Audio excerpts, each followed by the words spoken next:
Welcome everyone to my continuing Grail series.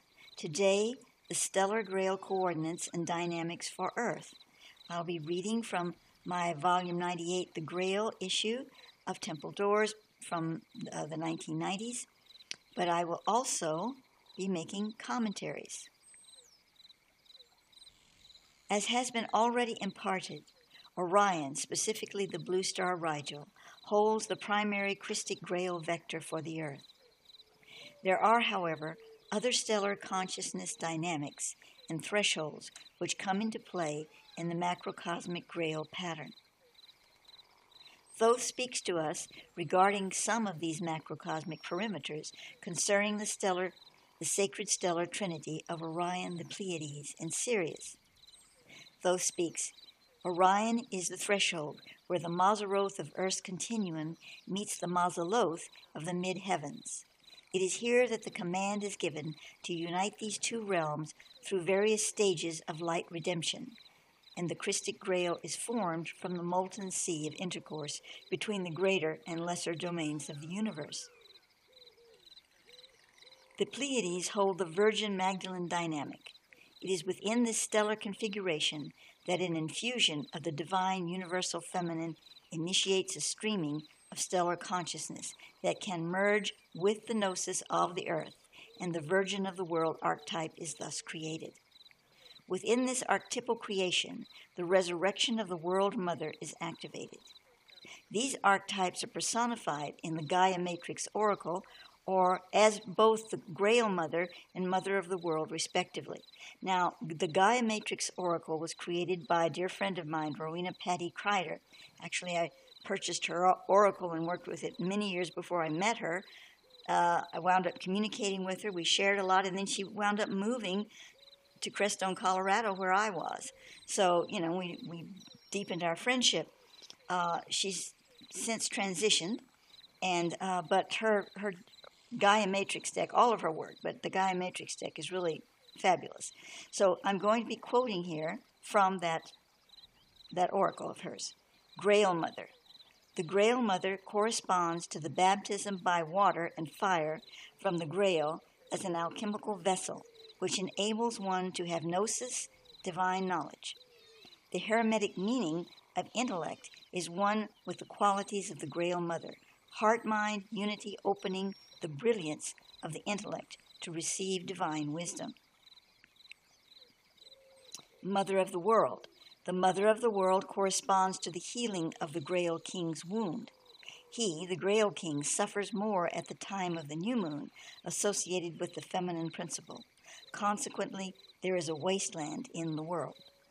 Any Grail quester must rectify his/her relation to the feminine and must show compassion for the Grail King to heal the king and revive the desolate lands. The healing of the Grail King's wounds can only take place through the remembrance of the once-forgotten connection to feminine origins and to the cosmic mother. Now this, for me, I have not read this material probably since I wrote it in 98, perhaps little bits and pieces before then, but I'm just reading it now almost like for the first time in many ways, because I have a short memory. But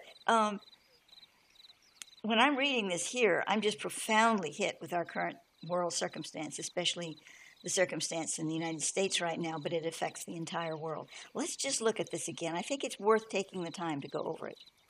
Any Grail quester must rectify his/her relation to the feminine and must show compassion for the Grail King to heal the king and revive the desolate lands.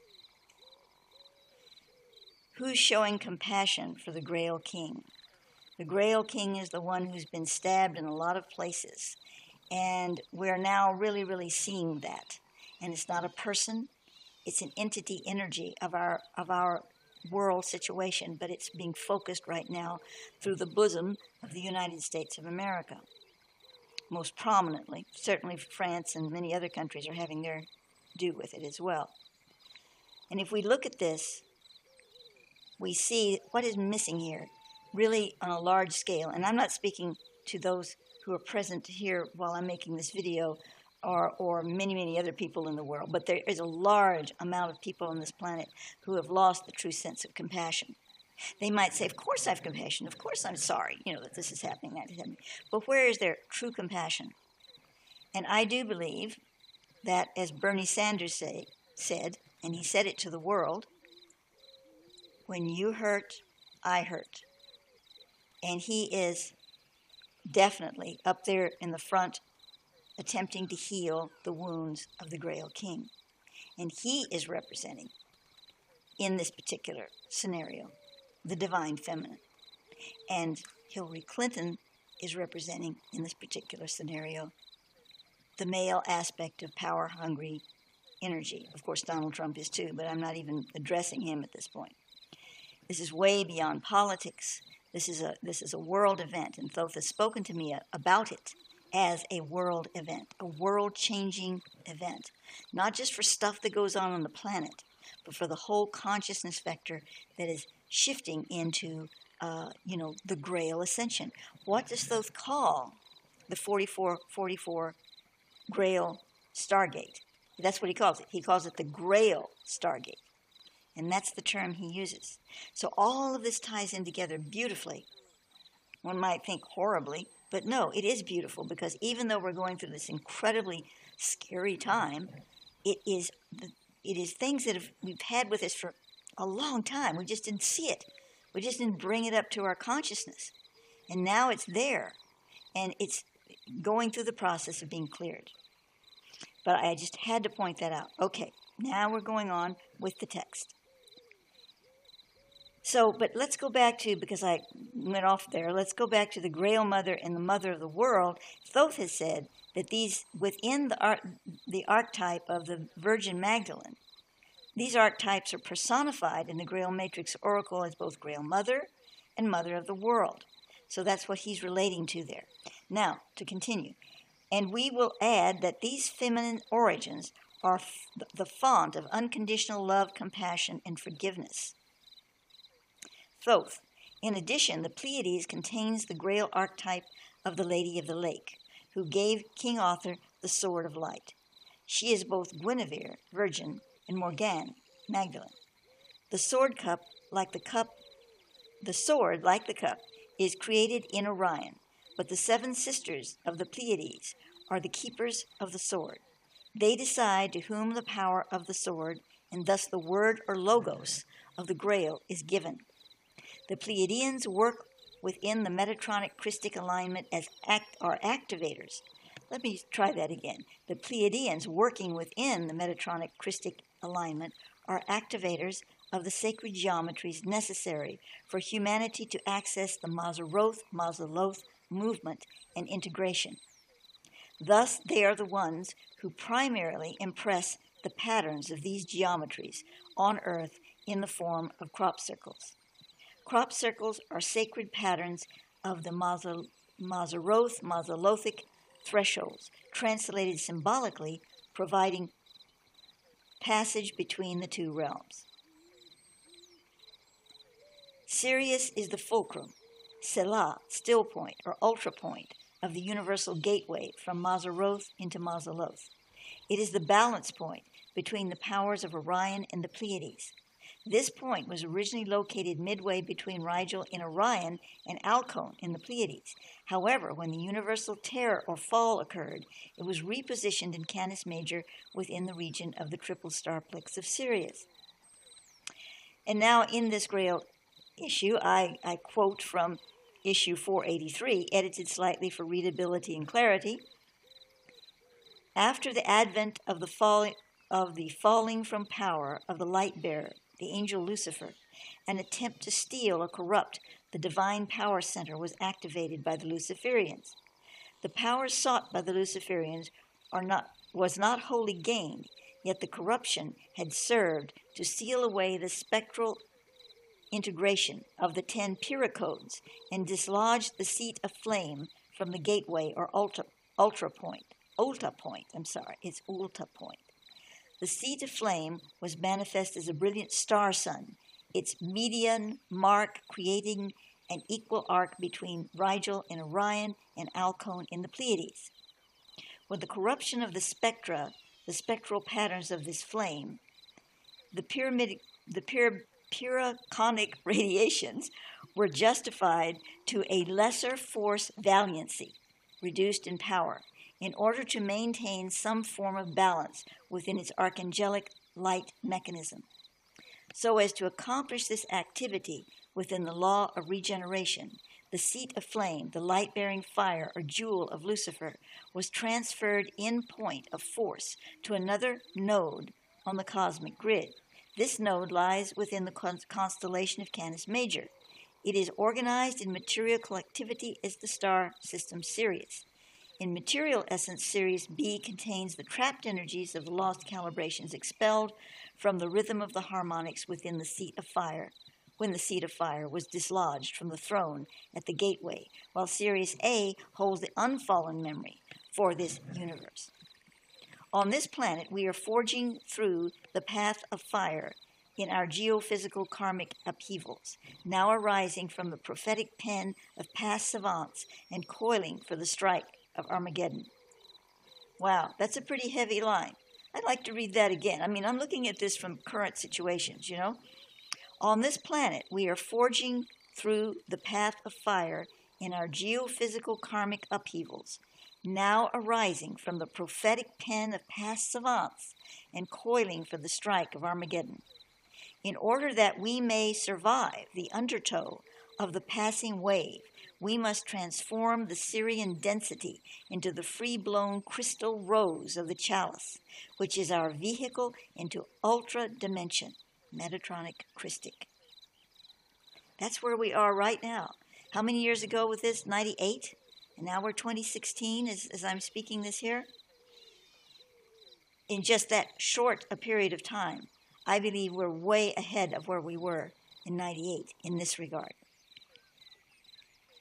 To continue, the very bodies we now inhabit can become transmuted into the pure gem of the greater light.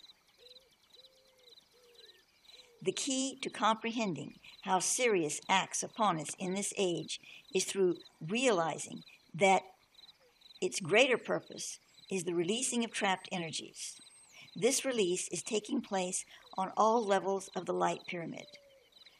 The greater pattern that contains our path through the Mazzaroth into Mazzaloth, that's from the 12 zodiacal to the 13th, from the mundane to the magnificent. Many of the horrors we see around us now represent the struggle of our earthen karmic threshold to release these energies at any price. This is the violent and somewhat forbidding side of the Sirian power, as it accepts the activity that cannot be denied and plays the role of the mover of mountains. Yet, there is the Sirian light that still survives the ancient cosmic power struggles. Beyond the walls in which turmoil wrestles to resurrect balance abides the perfect jewel of the light bearer. Now remember, Lucifer means light bearer. And Thoth is not against Lucifer. He's not saying Lucifer's a bad guy. Having to understand the principle as a quantum dynamic, what Lucifer represents in balancing of powers, and how the Luciferians are about balancing of power at any cost. So these are elements that, one could speak about and discuss for hours. Okay, to continue. High intelligence operates within the cocoon of brilliance. When the trapped energies are all released and the lost Kyi'Ra codes restored to the throne crown of the center point chakra between the thronic radiances of Orion and the Pleiades, then all the living lights of the many governing thrones under these two main centers of power can re-centralize their balance points and form greater calibrations of the one living light. Wow, when I read that just now, my whole heart just really lit up. I could just feel it. That's my personal experience I'm sharing with you. Okay, so now to continue me speaking in the volume 98 Temple, Grail, going on with that now. Thus we have the basics concerning the sacred stellar trinity of Orion, Sirius, and the Pleiades, relative to their function in the macrocosmic Grail. To surmise what Thoth has imparted, before moving on, Orion represents the energetic threshold where the lesser heavens, Mazzaroth, represented by the 12 zodiacal signs, and the mid-heavens, Mazaloth, the higher 13th, meet. This is where they meet. The Grail vessel of redemption is formed in this constellation, Orion, and all redemptive programs of light are issued from it as well. The Pleiades hold the key to the stellar feminine aspects of the Grail, the receptive vessel being actually in Orion. Thus, the Pleiades supply the elements of unconditional love, compassion, and the forming, building, rebuilding dynamics as a transmuting elixir into the Uranian Grail cup. The Sirian system holds the key to transmutation of galactic karma. The profane wine, which must be transformed into the blood of Christ, is held here until the Grail vessel is ready for the alchemical elixir.